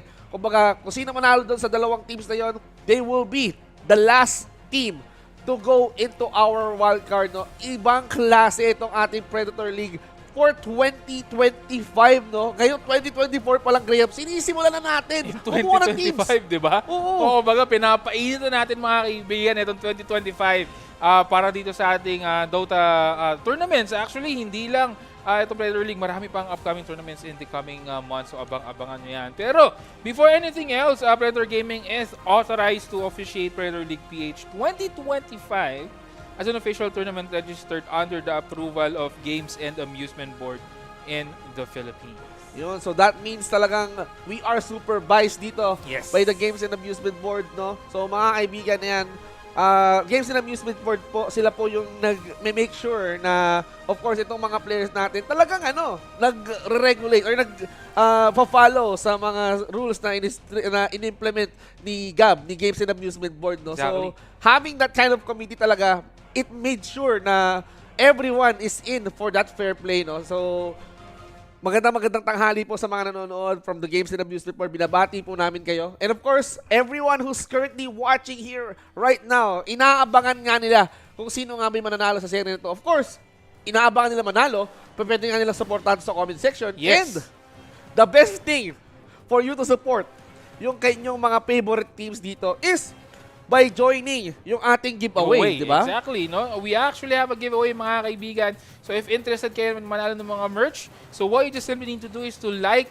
and follow yung Predator Gaming page natin, and then you need to share the stream using the hashtag PLPH2025, and then comment nyo kung sino mananalo for this matchup. Of course, sabi ko nga dito, ito yung pinaka-the best way para suportahan yung paborito nyong teams, no? Just by commenting kung sino nga ba yung mananalo, and don't forget the hashtag, nagsuporta ka na, mababasa syempre yan ng mga teams na sinusuportahan mo, plus may pagkakataon pa kayo manalo ng mga merch coming in from Exactly. Predator, no? Ito Yes. yung tinatawag na hashtag sana all, di ba? Hashtag sana all. Exactly. Isipin nyo, wala na kayong gagawin. Hindi kayo bibili ng kung anong subscription or what. Talagang mag-share lang kayo, magla-like and follow lang kayo sa page ng Predator Gaming. And i-comment nyo lang kung sino yung team na paborito nyo. May chance na kayo manalo ng merch. And you mentioned subscription. Etong magandang bagay mga kaibigan. Everyone who's currently watching right now at sa mga may bagong biling Acer Predator laptops dyan, no? Of course, we have itong ating 3 months PC Game Pass, no? Kung meron kayong bagong laptop, no? Huwag nyo nang sayangin yung pagkakataon na kunin itong 3 months Yan, sa baba, na para sa baba. malaro ang 100 plus na AAA games. No? 100 Napakalawak na library Ang niyan. dami nun, no? Oo. So, yung mga AAA games na nakikita nyo na lumalabas recently, kasama, most likely kasama dun. Ah, Diyos Sarap. ko. And kung Predator laptop pa ang gamit nyo, sure na gagano yun dun sa laptop. At napakaganda ng AAA games na yan, no? That performance, no, boosted by Acer Predator. May isang alang problema dyan. Ano yan? Kulang yung 3 months mo para tapusin yung 100 plus. No? Yun lang, Oh, oh. ang daming magagandang laro tapos you're playing with the Acer Predator laptop. Oh, Wala ka mabilis yan. mapipitin ka dyan. Walang lag, walang FPS drop yan. Wala. So, sure ball yan. Dire-diretso ang paglalaro nyo. Ang kailangan nyo lang mag-subscribe once you have your Acer Predator laptop with you. Ganon lang kasimple mga kaibigan, no? Kaya, guys, ito na rin ha, dagdag na lang to ha. If ever na meron kayong bagong Acer Predator laptops, no, might as well, of course, share that in your socials, no? Huwag nyo kami Yes. kalimutan itag para makita din natin yan. Di ba? Para makita natin na meron kayong bagong laptop. Tapos, ini-enjoy nyo na rin yung mga games mula sa PC Game Plus, di ba? PC Game Pass. Exactly, no? And marami yan, no? And speaking of game, we're just waiting for our game this afternoon to resume, no? It's gonna be Kings versus Dark Horse. Sa mga hindi ko nakakalamin, nakapaglaro na ito for the previous qualifiers that we have. Yun nga lang, hindi sila pinalad, no? Na makapasok dun sa ating main shield. Pero, due to their performance, na-invite sila dito sa ating wildcard slot. And yun nga, isa sa mga teams na to, ang mag-a-advance and makakukuha yung wildcard spot na yon, and yung isang team makakalaban yung Crayon Lab Gaming mamaya sa ating third series. Well, if I'm that team na gusto ko talaga na pumasok na talaga dito sa wildcard, talagang, ito na yung shot Bakit ko pa kailangan maglaro ng dalawang Exactly, game? Kung diba? Pwede naman ako manalo sa game na to para manonood na lang ako sa next series at aabangan ko kung sino yung pwede namin makasama sa wildcard. May pagkakataon pa na maaral ko yung galawan ng kalaban ko, no? Tama. So ito yung magandang way for you is to win early, pero of course, kapag hindi ka pinala dito, sa drafting pa lang, may pagkakataon pa kayo na ma-analyze yung pwede mong gawin, you go back, you bounce back dun sa pagkatalo, and then from there recover. Get the last wildcard slot. Exactly. And right now, we have our draft on the board, mga kaibigan. Bans are coming out for each teams, no? So, we have Timbersaw, Tuskar, and Shadow Demon ban. Sa kabila naman, Dark Horse will be banning itong Naga Siren and Nature's Prophet. Uy. Actually, no, we've seen similar bans kanina sa ating series, no? With the likes of Naga Siren, with the likes of Tusk, you don't want these guys to be out dito sa mapa na to, lalo na sa ganitong classic game, lalo na decider ito. And of course, Marcy is still relevant. Yes, exactly, no? Marcy, very good support lang din kasi yan, no? Can jump in with the stun, slow, and yung damage din, no?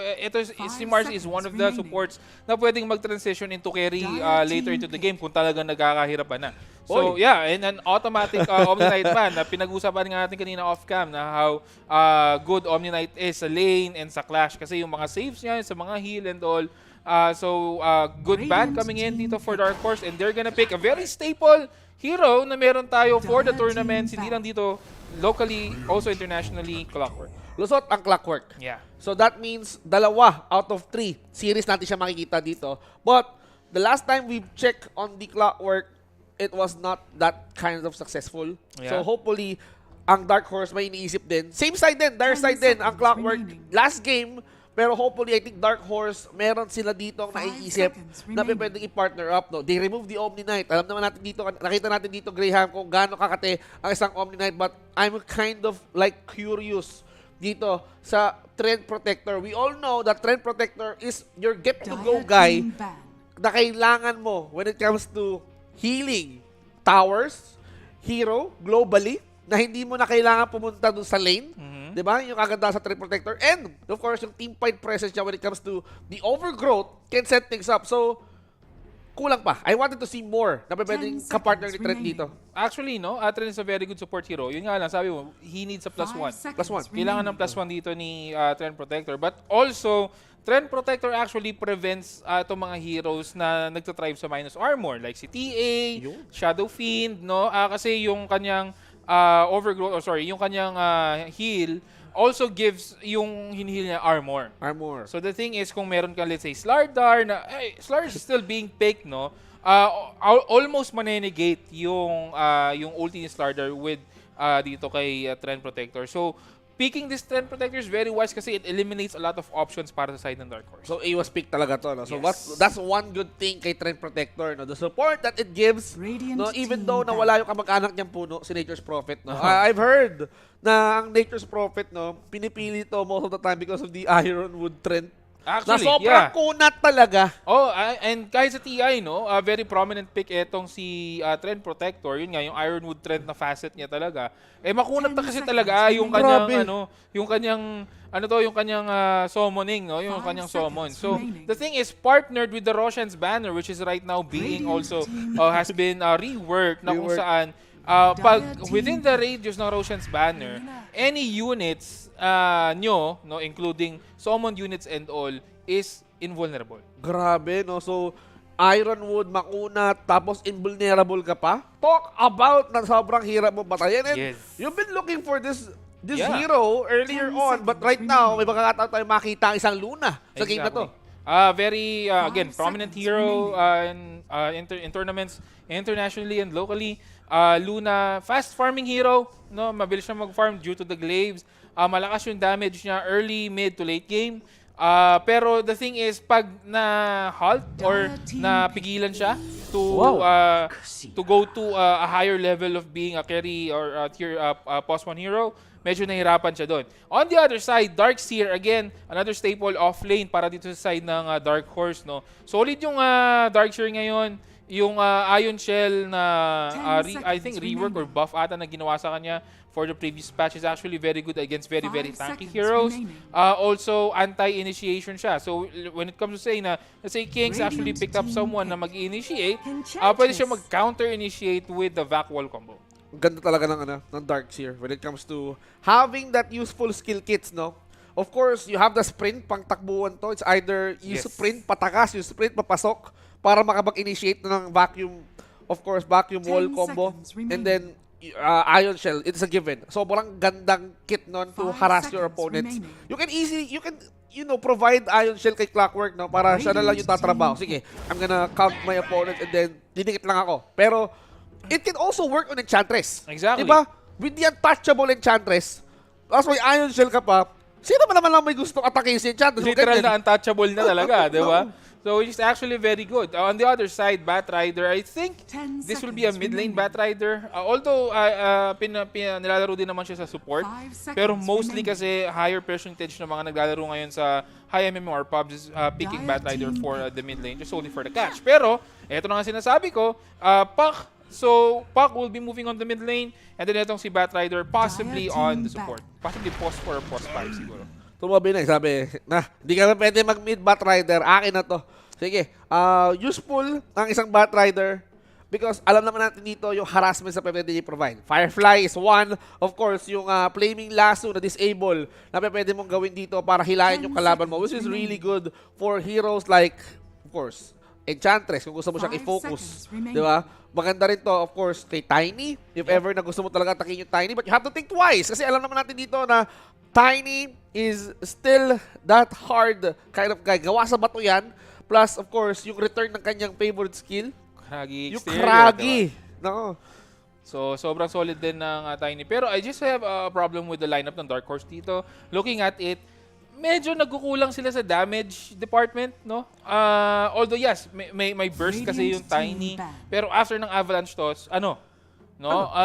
You have the Enchantress, yes, pero I think it won't be enough to maybe win a team fight siguro dito. So, looking at the lineup ng Dark Horse, medyo if they will keep on this track na hindi ganun kalakas yung damage, magre-rely sila masyado sa back wall 10 combo dito ni seconds Darkseid. remaining. Yeah, every time, no? So, doon manggagaling yung damage output. 5 So, seconds remaining. that means it's gonna be taking too long kasi you're gonna be waiting for Radiant team yung ban. skills na mag-online. Yes. So, matatagalan yan, no? Kapag hindi online yung ult, hindi online yung wall, wala. Disengage muna, play safe.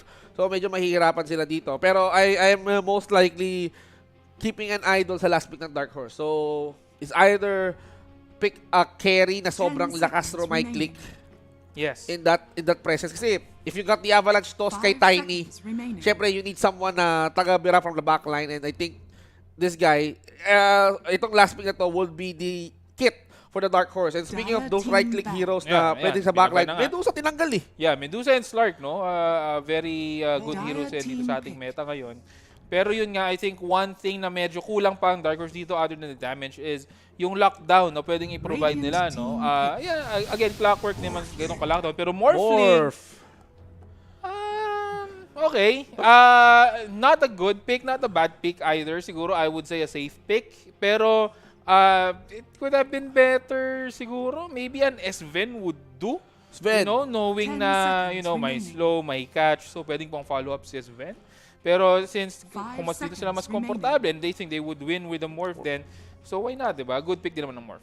Yeah, Morph, you just need to make sure na maaalagaan mo yung Morph. Kasi Ooh. just like the scenario kanina, Magnus, okay? Speaking of hard counter or hard lockdowns, mukhang sarado-kandado ang lockdown dito ng Kings. Yan ang lockdown. Oo, yan ang lockdown talaga. We can see Treant Protector, you have the Batrider, you have the Puck, you have the Magnus. Yung apat na heroes lang yan, it already spells lockdown eh. Ang kati. I mean, sobra. And ang kagandahan sa Magnus, if you wanted to focus on Luna, bringing too much damage sa team mo, yan. One more thing. Nandyan si Magnus para palakasin yung normal attack, yung mga right clicks, yung glaives. Ang sakit niyan, if ever. So, Kings, I mean, their lineup is really, really good in this kind of scenario. Pero Dark Horse, no, we might see something talaga dito, Graham, na hindi natin nakita kanina. Kasi the last time na meron tayong isang Clockwork at isang Morph sa isang team, of course, unfortunately, they did not pull that off. No? Nahirapan sila. But, ang magiging question dito is, magpo-pull off ba ng Dark Horse yung ganitong klaseng setup? Mahihintay ba nila na mag-online ng isang Morphling katulad nung kanina, which is hindi na natin pinatagal? Kings also will be keeping that in mind. They need to end early. Yeah, that's actually correct. Pero looking at the lineup versus yung sa Crayon Lab kanina, no, medyo mas okay tong lineup ng Dark Horse. They have the burst potential. Early in the game, no, siguro early to mid, medyo malakas ang lineup ng Dark Horse, lalo na pag nagka-level si Tiny dito and si Clockwork. So medyo masakit to for both teams dito for the side of for Kings. And I think ito yung magiging key. Kailangan maging active yung Dark Horse for the first few minutes ng ating match para magkaroon ng space etong si Morphling to actually roam around the map, farm, and then finally get his items, makasama sa clash, and, you know, get towers and, you know, get the win. Nako, maganda-gandang objective gaming ito para sa bawat isa. Mga kaibigan, we are up here for a treat. Kung nakita nyo kanina ang unang serie natin, of course, we are gonna be going towards our second series. Kings and Dark Horse, magkakarap-harap na mga kaibigan. Kaya ano pang hinihintay natin? Let's go! Eto na nga mga kaibigan, we are on our second series para sa ating match for this afternoon. It's gonna be Dark Horse versus Kings. The winner will take a slot dito sa ating wildcard. Samantala, yung matatalo naman will be facing Crayon Lab into our next series later on after this series. Siyempre, no, kapag ka natalo ka dito, hindi pa tapos ang lahat. Pero you don't want to lose, of course, especially that you wanted to advance early. Kailangan mo talagang makuha yung panalo agad-agad. But of course, smoke's being popped right now. Dalawa na lang natitira dito for the smoke. And of course, alam nila, ramdam nila yung presensya ng bawat isa. Sige, someone is already here. At mukhang itong si Sepi, no, he's gonna try to at least go towards the back. Naglatag siya ng wards. 30 Mukhang seconds na-spotan yata siya dito. Oh, no, he did not get spotted. So I think yung wards is gonna be staying for there for too long muna. And waiting si Sepi, no, hindi pa siya naglalagay ng skills dito. So pwedeng cogs, pwedeng battery assault. Depende sa need ng clash. And mukhang mag-5-man dito itong Kings. Interesting. So tingnan natin kung ano magiging result nito. They're gonna contest in with a 5-man. So which means ma-free up siguro yung... Oh, hindi. They're gonna split up dito, making 50-50 ba? Most likely 50-50. Pwede Uy! dito, nice push coming in for Venus, Tatlo. pero hindi mangyari yun. Pero delikado pa nga. Etong si Winter G, and Winter G might be the first one who will draw first blood sa ating second series. Is that my lost brother? Oo nga pala, no? Anyways. Vince G, Winter G. Hello. Pero ang nangyari dito, yes, Kings, nakakuha sila ng 3 bounty rune. Pero ang nangyari dito, ang naging kapalit dito is your first blood. Dark Horse got the advantage, getting the first blood gold. Pero for Kings, okay lang. We're gonna be talking about the money. Nakakuha kami 3 bounty. Okay lang, goods lang yun, no? Pero still, yung first blood kasi, I'm not quite sure kung sino nakakuha ng first blood eh. So, depende if maybe a core yun, medyo masakit na bigyan ng Masakit na first bigayan blood ng isang core. Kasi it's automatic, either automatic stick or boots na agad yan for that one. And pag nagkaroon siya ng boots, medyo magkakaroon ng advantage when it comes to trading on the lane, no? Mas makakabili siya in and out of the trading area. Actually, maganda nga yung paglagay ni Sepi ng wards eh. Bukod sa na-prevent nila yung 5-man coming in, nagpag-split nila, and then somehow nakakuha sila ng first blood with that. And of course, itong si Winter G, mukhang gustong bumawi, no? You might get me as the first blood, pero that won't stop me from dealing damage, no? So sinusunog niya. He's dealing damage per second, enough damage per second para kay SCG Young, no? Para mapilitan siya mag-heal up, mag-consume ng mga consumables na meron siya, no? So that's really good dahil if you're someone na talagang magre-rely when it comes to consumables, bibigay mo sa kalaban mo, sa kakampi mo, talagang, ayan. Ako, delikado si SCG dito. SCG has been pushed out. Will the damage be enough? One more hit, and yes! That damage coming in for Magnus will be securing the kill, pero delikado rin dito. Etong si Vince, munti ko nang basahin yung pangalan mo, pre, kasi Vince tapos Winter G, nagkakadikit eh. Tawa na nga lang ako. Kala ko ako eh. Parehas alter ego ko yata ako eh. Vince kasi Winter G, pero well, I must say na after that first blood coming in from Dark Horse, no, I think Winter G medyo nadala. Sabi niya, kaya ko naman mangharas eh. Sige, i-punish natin dito si Enchantress, and it worked.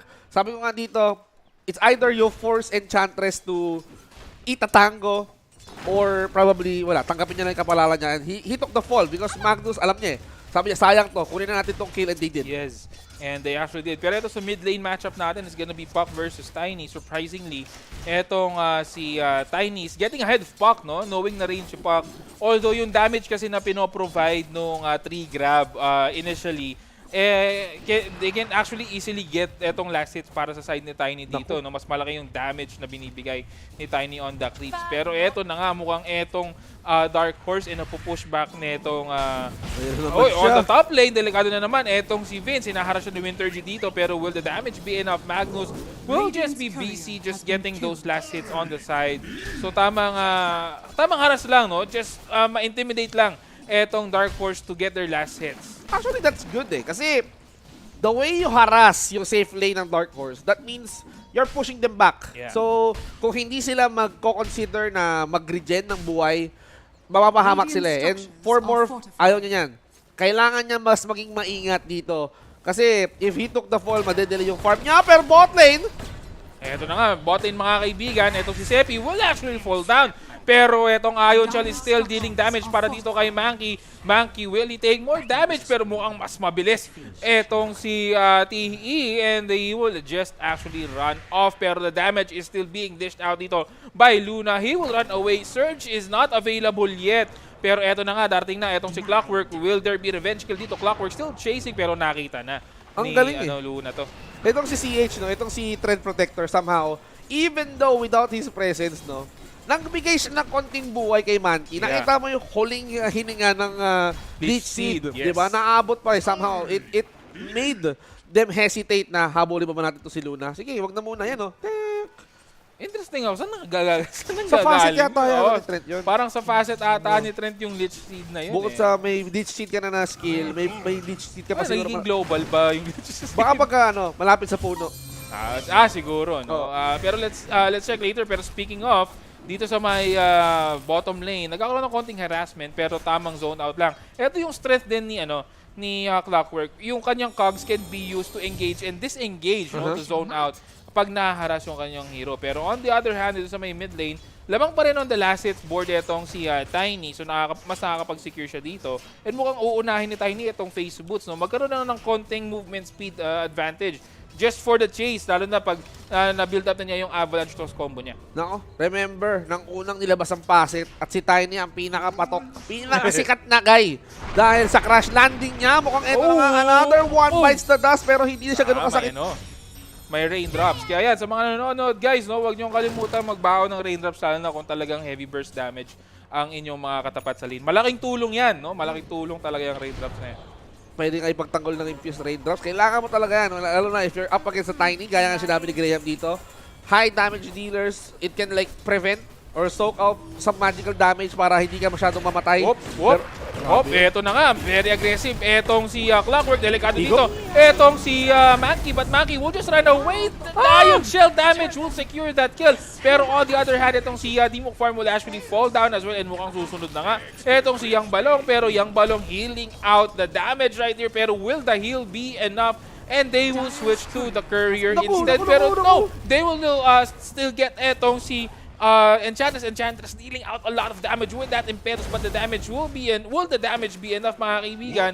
Pero hindi na. This is disengaged for both teams. Good call para kay Winter G na i-break up ito. I mean, he managed to use the skill para hindi na nga makakita ni Enchantress, no? That one Impetus na pwede mag-land kay isang Trend Protector, it can cost him his life. Even though sabihin natin na etong si Trend Protector, he's one of those heroes na maunat na because he's the strength support kind of guy. Tapos, he has that high amount of damage. Physical damage. I mean, damage early game. Oh, yeah. And sabi ko nga, actually, trivia lang, no? Trend Protector is actually one of the, actually, if not the strongest right-click base damage sa Dota so far, no? So, siya ang may pinakamalakas na kutos. Without any items. Siyempre, without any items, without any buff. So, yung base damage siya ang pinakamalakas talaga. Ikaw ba naman kutusan ng nature? Talagang ang sakit niya. No? Kutusan ka ng puno, masakit talaga yan. Saan ang galing yung pak? Binatuwa nga na, kasama pang ibon. Pero, yun nga, content trivia yan. Of course, that's one interesting thing. Of course, if alam natin na malakas sa right click itong si Trend Protector during the early game, which can be used as harassment. Ayun, Young Balong, he got taken out by the puck. Okay, so si Pak nandito sa may bandang riverside, no? And they are just stopping. Pero on the other side, mukhang susunod pa nga ata si Clockwork dito kay Enchantress. Sepi. The search is actually there, pero the damage is not enough and makakatakbo safely. Etong si Sepi, pero hinahabol siya dito ni Trend Protector. Mukhang hinahunting na to. Makikita ba nila nagtitip si Sepi and Sepi will safely TP out. Ang katita talaga. I mean, sobrang ganda ng commitment, no? Yan nga, sabi ko, CH has that high amount of right click, pero someone or some attribute needs to pay. At mabagal yung kanyang attack speed, yes. di ba? So, fair lang. I mean, kada kutos niya, mararamdaman mo muna yung buwelo. And of course, since ito yung Dota, of course, you can work out on those attack speed items at makukompensate naman to once you level up. So, pero alam mo ba sa pubs, pare ko, nakakita ko lalo na yung mga trip pubs lang. Etong si Trend Protector sa support, nilalagyan ng Echo Saber eh. Pak! Oh, actually, kasi maganda rin sa mana region ng Echo Saber. Pero speaking of, mabubuhay pa sila dito. Delikado si Trend Protector. Bubuhay na ba sa sarili? No, hindi niya na-protect yung sarili niya. And he's gonna fall down. That's gonna be a kill for the side of Kings. Nako po, and I think they wanted to look for more. Because Dark Horse somehow, after that Trend kill, they need to convert that into something. And after that, mukhang wala muna. So, you just have to give space. Parang nga kay Morph na mag-farm up. And for Morph, no, easy life. Avalanche toss combination para kay Pak. Mukhang kailangan niya lang dito lumitaw. And of course, he just distance himself up. Ang ganda ng micro na ginawa doon ni Tiny, no? In-activate niya yung ano to? Regeneration. Avalanche? Hindi, yung Ship? Hindi, yung tower protection, yung Fortification. Ano ba yan? Kasi sa Tagalog kasi ibang ano yan eh. Ibang tawag dati dyan. Pero inactivate niya yung glyph para hindi ma-wipe out ng madali ni Pak yung creep wave. So yung mga tiny plays na ganyan minsan, it does matter. Pero speaking of matter ba dito yung buhay ni Tiny, Avalanche is not available. He's getting silence dito pero sobrang kunat ni Tiny dito. Will it be enough? No, he will fall down. 4-man rotation coming in for the side of Kings and they will now push etong mid lane. Walang bato-bato sa apat na members ng Kings. They did not even hesitate, no? Kami ang lamang sa numbers advantage, pero they're gonna be doing the same thing. 3 Heroes down the bottom lane together with the skeletons pushing down. And they're gonna get it. They're gonna get the tower dito sa may bottom lane. Pero sa may Naunahan mid pa. lane, mukhang makaka-counter pa nga ito. Pero hindi, makukuha na rin dito sa may mid lane. But I think mas importante talaga yung mid lane kasi this opens up a lot of options on the map once na nakuha mo yung tower sa mid lane. Pero mukhang makukuha naman ata itong si Clockwork. Pero Avalanche, ito na to. Sino may papabalik nila? No. Makakatakbo itong si Batrider. Pero hindi nila mapapatay. No, napatay nila. Nahabol ng Magnus itong si Clockwork and he's gonna get the kill para dito kay Clockwork. Nakahampas ng shockwave eh. Nakakita yung oportunidad eh. Hindi na nakatakas dito si Clockwork. That kill, that juicy kill from Dark Horse. Somehow, they force Kings to at least use the smoke, but saan sila magro-rotate? Are they gonna rotate towards the bottom? Oh, they stayed mid! They stayed mid! They wanted to get the Tiny! Oh, reverse polarity, will it be enough? Silence etong si Tiny and I think Tiny's gonna die. There goes the coil just to secure the kill on Tiny and they will get the kill again. Buhos lahat, RP. Wala pang ano yan, wala pang overgrow. So, that good commitment no, from that RP plus that Dream Coil, it made sure na si Tiny, he's not gonna go anywhere, but we can see Dark Horse, itong si Young Balong, no, enjoying impetus sa high ground. Exactly, no? And one thing na kailangan natin i-highlight dito, Vinci, is that both supports ng Kings have already their level 6, which means that itong si Batrider meron ng lasso and itong si Nature's Prophet have already their overgrowth versus itong Clockwork na wala pang hookshot and Enchantress na wala pang untouchable. So that actually is a big difference, lalo na sa pagdating sa clash kasi they have, itong Kings have 2 additional lockdowns to give out pag nagkaroon ng clash dito. Habang itong si Vince, no, tumatrabaho lang talaga. I mean, yan lang ako. I mean, I'm topping the net worth chart. 5.8k, almost 5.8k. And after the Bloods, he's gonna go for the Yasha. So, Manta style is gonna be his on his wish list. Yeah, priority list niya. Muna, no, add to cart muna. Kasi wala muna siyang mambili. So, ang gagawin niya dito, guys, he's gonna try to at least buy a lot of time yung mga kakampi niya sa Dark Horse. They're gonna force Kings na sa amin kayo mag-focus, wag kay Morph kasi naka-add to cart pa yung ano eh, yung mga items niya, no. Kaya kung kayo mga kaibigan, you wanted to buy the Predator laptop, nako po. And speaking of, eto na nga, delikado na naman. Etong si pero hookshot is actually there. Magkakaroon ba ng engagement? Pero on the other hand, backside has been casted dito for that overgrowth pero no one is still falling. Very low though ang members ng Dark Horse dito. Naghahabol sila. Lasso has been used as well. Pero walang mamamatay. 5-man engagement coming in for the side of Kings. They are still chasing etong si Magnus. But Magnus now with the Blink Dagger, mga kaibigan, he will blink out to safety and I think that will be the end of the engagement. Okay, sakto. Nakalubog na yung teleportation. He managed to get out of trouble. Batrider saved himself. He went towards the top lane para iligtas yung kanyang sarili from that chase na ginagawa ng Dark Horse. And this opens up the top lane, di ba? Exactly. Nawala eh. Napwersa mo si Vince, si Morph na mag-response sa bababa. di ba? Open.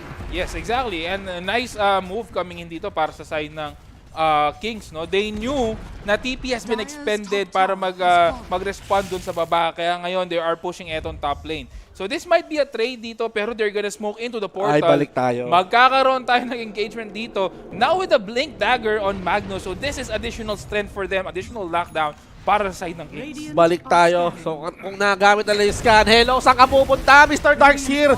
Nag-sprint. Mukhang pinulikat. Hindi na nakatakas kay Pac. Nabalian si Darkseer doon. Na-ankle break. Nahata kasi, hindi naka-ankle break eh, na-injure.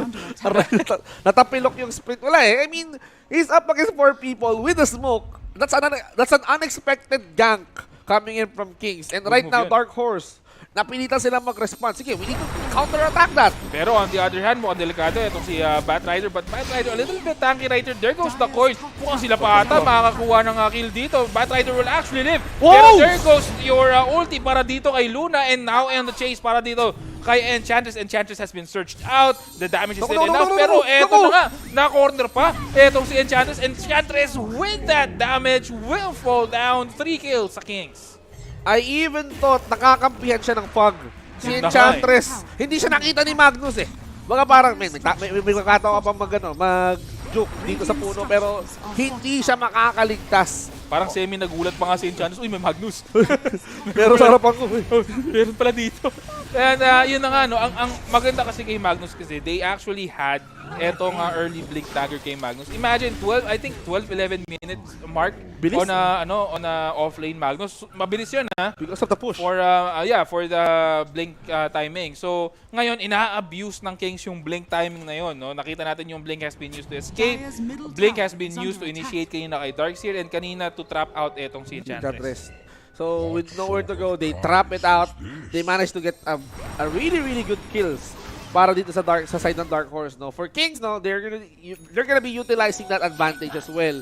So I hope na sapat ito para sa Dark Horse, no. They are losing lives at this rate. Pero gaya na sinabi ko kanina doon sa last game, All lives matter ba yan? All lives matter to. Kasi they're losing too many bodies on that fight. Pero ang pinakakailangan mo lang naman gawin dito is hayaan mo tong si Vince, itong si Morph na mag-farm up, no? Hayaan ka nila. Hayaan mo lang mag-farm. Nandun pa nga yung diadem, nandun pa nga yung recipe ng manta, no? Nasa wishlist, nasa add to cart pa yan, guys.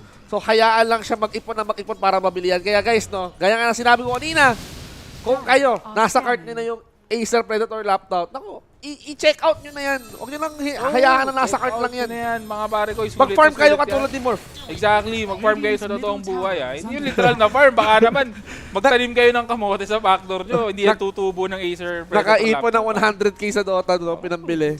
Exactly, no? Pero yun na nga.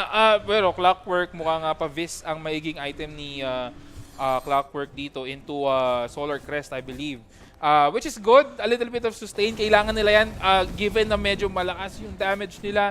Ang only backside lang is that due to the malaki dito kasi magic damage ang tino-throw out ng Kings. Wala sa lineup ng Dark Horse ang natural holder na pipe dito. Pero speaking of pipe, kung kakailangan nila dito yan, and Winter G will get the kill para dito.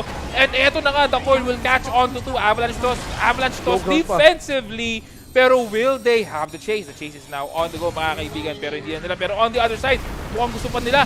Atakihin ito. And RP! Polarity on to 3 and mamamatay dito ang tatlo. Mukhang susunod na etong si Young Balong. Young Balong tumatakbo for his life. And I think he's gonna fall down. Team wipe para sa side ng Kings. Grabe na nag-tip na si Winter G sa si Vince. Ang aking dalawang alter ego. Nagbigayan. Pero, you know, going back to what you've said, parang kailangan na nga talaga ng Dark Horse mag-pipe because ang sakit you've seen that last team fight. Burst damage coming in from the skills, the ults, yung combination, pack pa lang is 1. Tapos you've got the Luna, you've got the Eclipse, babad ka talaga doon sa team fight na yon. So, it's either Darkseer, it's either Clock, kailangan nila mag-step up dito, get some magic immune items like Pipe para mag-withstand sila during that fight. Pero ito, nice pullback para dito sa side ng Kings and they will get another kill. Mukhang apat pa nga dito, Clockwork, pinaliligiran siya ng mga kalaban pero makakalusot siya dun sa eskinita sa gilid and he will be safe. Safe na safe pa, no? Pero hindi safe dito si Young Balong. He was the casualty of that fight kanina, no? He was, and he will ba yan, pre? He will be. No. Huwag naman sana, no? I mean, with the presence na meron niya dito, na-mention mo na talaga kanina na ni-utilize ng isang Magnus ang dagger timings niya very, very well. And with the presence of mind na meron siya, no, hindi siya nag-hesitate na tumalon. He managed to at least get 1 kahit may kasama pa yan. And then he goes back. Ang mali lang siguro ng Dark Horse kanina, they could have run safely. Pero nag-re-engage sila They have the numbers disadvantage doon. So I think that's not a wise way to re-engage back. Knowing na meron pang ult etong Magnus, no? There are still, I think 2 ults yung overgrowth hindi pa ata nagamit doon So 2 ults has been expended doon sa clash natin kanina. So medyo a little bit risky yung moves ng Dark Horse dito and I think with the advantage na meron yung Kings, kailangan nila mag-ingat dito with what they are doing all around. Parang si Clockwork ang kailangan mag-ingat sa baba because he's being punished here way too hard. Hinahanap siya ng isang Luna pero shut out pero mukhang aabutan pa rin siya dito ng Puck and Luna and he will fall down again, another death. Ano na lang to siguro, more on sacrificial kills na lang para magkaroon ng space yung ibang members dito ng Dark Horse. And somehow, I mean, napupush out na pero ito yung problema. Every time na they are attempting to push a single lane, itong si CH, no, okay na, I still have it. I still have that I still have the heal para sa tower, no? Hindi mababawasan yan. No? Mahihirapan kayo mag-push ngayon. Exactly, no? Kahit magsama-sama sila mag-push dito. Speaking of, etong Dark Horse, sama-sama nagpupush dito sa may bottom lane. This is a big advantage. Pag nakuha nila itong tier 2 tower, they can now threat high ground. Possibly siguro mas maganda kung they would like to take Roshan first or maybe wait for the 21-minute Wisdom Rune para makuha nila. And then get that one. Pati yung sagil ng Wisdom Rune is available na, so they could actually get that one, the 20-minute. There you go. Yung Tormentor is available. Shards. And maybe Roshan. Most likely, they would opt out for Roshan. They can, pero mukhang hindi. Maghahanap yata sila ng kill dito. Napunta pa kay Trend Protector yung shard, so this is going to be a good advantage coming in from Kings, no? So it's either make or break. 21 minutes is out of the question already, and I think they're looking for something else here. Probably Luna. Binabalik mo na siya sa farming. Hayaan mo muna kunin yung item mo. Kompletuhin mo muna yan because Morph somehow kumakayod eh. And kahit kumayod si Morph somehow, ang layo ng gap, 3K. 14 to 11K. Actually, make that 15. Anong next item dito ni, I'm looking at parang Reclaimor sa Tanic. Kanda. Kanda. Pero tingnan natin dito, on the top lane, mukhang delikado ito si Pak, pero given the mobility na meron si Pak dito, TP out! Aray! No! Aray! Oh, wala silang pang-disable to stop etong si Pak, so naka-TP out etong si Pak. Hindi na bateryahan mga kaibigan si Pak, no? He managed to escape. Walang pang lockdown, walang avalanche. So safe na safe dito si Pak. He can go back as well. Of course, everyone has their Latigos right now, no? Eh, nakuha nila ata yung Wisdom Rune kasi. So, nakuha din ni Pak yung Wisdom Rune. So, yeah. Medyo disadvantage, big disadvantage for the side of Dark Horse. Pero on the other side, itong Dark Horse naman, having a little bit of a downtime dito sa ating match. Nagkakaroon sila ng time to farm up their items, no? Including etong mga supports nila and pati yung offlane. And Tiny, on the other hand, has been Dagger and Phylactery. So, ang going Kanda nga din si Luna. Yeah, Kanda rin. So, I think yung damage ng Lucent team kasi yung pinofocus nila doon. No? Pero let's see how this will pan out. Pero yun na nga, itong Kings, they actually opted out to get the Roshan. I think it's basically Roshan time na, no? Para dito. I-scout dito ng Kings or ng Dark Horse itong Roshan. Pero do they have the utility to actually work on trying to get back etong si Roshan? Nako, nag-rocket flare. Nasaan? Ang kalaban dito, they're going in, they're taking their sweet time. Hinayaan na lang nila sa Roshan. They disengage, they went for the high ground. What are they gonna start yet? Nandun si Pak, he went in with the team. Napilitan niya sila dito mag-smoke para i-counter nila yung pag-smoke ng Dark Horse. Ngayon, wrap around. Wala nang smoke ang Dark Horse and they're going! At ito na yung Eclipse! Naku po, hindi na sinikatan ng araw si Tiny because of the Flaming Lasso Plus! That reverse polarity combination that AoE is not gonna make sure na hindi gagalaw ang Dark Horse dito! Sabot-saring symphony of skills dito, Graham, nakita natin and they're not done yet! Pero eto na nga, etong Kings just wiping out the map of the heroes of Dark Horse and Tiny will actually TP out, and this is gonna be a free Roshan para sa side ng Kings. Luckily for Tiny, medyo maunat na siya, no? Pero that's not the case for the other 4 members ng Dark Horse dito. Madali silang natunaw ng Kings with that core reverse polarity combo na binato dito ni Puck and ni Magnus, and that's gonna be a free Roshan for the side ng Dark Horse. Ang ganda ng timing! Oh. Diba? Ang ganda ng timing. Even Luna, hindi siya nag-hesitate na gamitin yung Eclipse. Yes. Sinuwag nila yung isang member ng Dark Horse dito. Sige, ikaw muna. Makulit ka. Babad ka ngayon sa Eclipse. Tapos, on the other side naman, busy si Magnus na mag-set up ng reverse polarity. At nung natapos yung RP na yon, that overgrowth came into play. Talagang hindi nila pinakawala. Plus the Dream Coil pa. Exactly, no? So yun yung sasabi natin kanina sa draft, no? Lockdown after lockdown after lockdown. Yun ang nagiging problema ng Dark Horse dito sa side ng Kings, no? Ang dami masyadong lockdown. They do not have that Manta, or well, they have the Manta on Morphling. Pero after nun, you can have reverse polarity, you can have coil. Ang dami pa nilang, kumbaga layers of disable ang pwedeng ibato dito ng King. And that's gonna be a pain sa likod ng Dark Horse dito. And they need to solve that problem as early as possible bago mag-high ground itong Kings. Probably get some silence items. Like Orchid Malevolence just to at least disable one. No? Pero that's not gonna solve the entire problem. Kasi kahit sabihin mo na i-malev mo tong si Pak, nandiyan pa naman si Trent, nandiyan pa naman si Magnus para magbigay ng AoE skills, di ba? So, if everyone can like build Orchid, that's really good. Pero you don't want to waste a slot, di ba? You can like get for you can get another useful items na pwede for that specific hero sa side ng Dark Horse, di ba?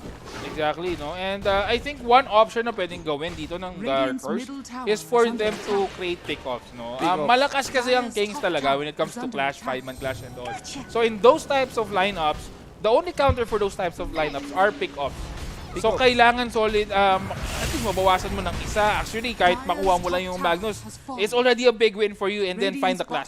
That's how you're gonna do it. Pero right now, with the Aegis on the hand para dito sa side ni Luna, this is gonna be hard, mga kaibigan. Nako, Living Armor. Walang creeps yan, ha? Living Armor lang ang proteksyon ng isang Monkey, no? Talagang literal nakanda forever. Pero ito na flaming lasso na dito si Darkseer. And he's not gonna go anywhere because the lockdown coming in from the Threat Protector keeps him into place. At mukhang wala na nga mga towers dito. It's all up to the barracks. At hello, Yang Balong! Napilitan mag-envy siya dito with the Glimmer Cape. Pero gaano tatagal yung Glimmer Cape mo? Even with the Sentry Ward place, hindi nila na-disable yung safety wards dun. Or ito si Magnus with those plays, no? Ang ganda nung play na ginawa dito ni Batrider and ni Magnus, no? First, the pick-off para dito kay Darkseer and then the pick-off para dito kay Enchantress, no? Ang ganda ng pullback na ginawa dito, both for Magnus and para dito kay Batrider. And now they are getting this tier 4 towers. Eto na nga, nagamit na yung Fortify, but the hookshot is there. This might be a little bit of retaliation, pero that's not gonna be enough. And they're gonna push still itong tier 4 towers. No ulti para dito kay Darkseer. No clockwork, and delikado rin etong si Morphling, but Morphling, there goes your reverse polarity again, mga kaibigan. 2 down, buyback on clockwork, but I think that's gonna be enough. They're gonna finish this. No, they're gonna finish the heroes first ng Dark Horse dito, and delikado rin. And the G's has been dropped, mga kaibigan. It's gonna be Kings taking that slot for the Wildcards. Kings will be proceeding in our Wildcards. Sasamahan nila, Graham, ang Execration. And of course, yung nanalo kanina na Bulok Gaming. Tatlo na sila. Isa na lang ang kailangan. Exactly. And mamaya natin malalaman kung sino sa dalawang teams mamaya na maglalaban ang kukumpleto sa 4. Exactly, no. But this is quite interesting what I'm seeing right now dito sa ating tournament, kasi I'm used to watching international tournaments kasi this meta is actually quite different than what we have in the international meta na more on farming, more on stacking. Ito talagang we're back on the old meta na snowball, get the timing, snowball into a tower, snowball into a kill, team fight, get another tower, and then, high ground. Diba? Ganun lang. As simple as that, no? And I think etong Kings actually made a very good statement right here. Etong Magnus nila, ang ganda ng mga pick-offs nila. Talagang yung mga skewers, yung mga si Batrider din, yung kanyang mga lassos, is actually very, very solid. If you would look at the stats, mga kaibigan, Magnus on that 6-0, 17 assists, and then si Winter G naman on that 4-2-19 score line, no? Sobrang solid ng ginagawa nila dito. Also, comment on Pac, no? Ang ganda ng Symphony of Skills. Sabi mo nga kanina, we are on our clash. Yung Symphony of Skills na ginagawa dito ng Kings is very, very solid. And that actually went into a win. Grabe yung Kings dito. And I think Kings dito, no, are definitely showing that they're the kings of the Wildcards, no? Kahit kukuha pa lang sila ng slot sa Wildcard, they're just making a strong statement already na kami na mag-occupy dyan. So you have to watch out for us, no? Kailangan paghandaan kami ng Execration, kailangan paghandaan kami ng Bulok Gaming dito. And for Kings, they did not waste any time. So mga kaibigan, gaya nga ng ginawa ng Kings, Graham, no? Huwag na rin kayo magsayang ng oras. And sa mga sumuporta sa Kings, no? If you typed in the hashtag, baka may chance kayo na manalo sa ating Predator giveaway, no? Yes, exactly. And for our mechanics, syempre, just as napakasimple lang, no? Follow and like Predator Gaming on our socials, and then post and share etong ating tournament or etong ating live stream with the hashtag PLPH2025. And syempre, comment nyo kung sino sa tingin nyo yung panalo. So ngayon, kung nag-comment kayo ng Kings kanina, abang-abangan nyo na yung PM dito ng Predator Gaming. Baka kontakin na kayo at kayo yung manalo for the merch na ipapadala sa inyo. At syempre, no, hindi pa doon nagtatapos, mga kaibigan. Kung sakali na hindi kayo tumama doon sa ating second series, no? Meron pa naman tayong huling serye, no? Yes, exactly. Ito na yung maglalaban-laban, no? So these two teams, these two final teams, Crayon Lab and Dark Horse will be facing each other para kompletuhin ang 4 na wildcard teams, Graham. Excited na ako na makita kung sino tatapos dito. Mainit na laban to. Although both teams galing sa talo, mga kaibigan, but still, we are actually expecting a very heated match between those two kasi maglalaban to for the final slot ng ating wildcards this afternoon. And mga kaibigan, abang-abangan nyo yan. So we're gonna take a short break, mga kaibigan, and we'll come back once we are on our third series. Diyan lang kayo.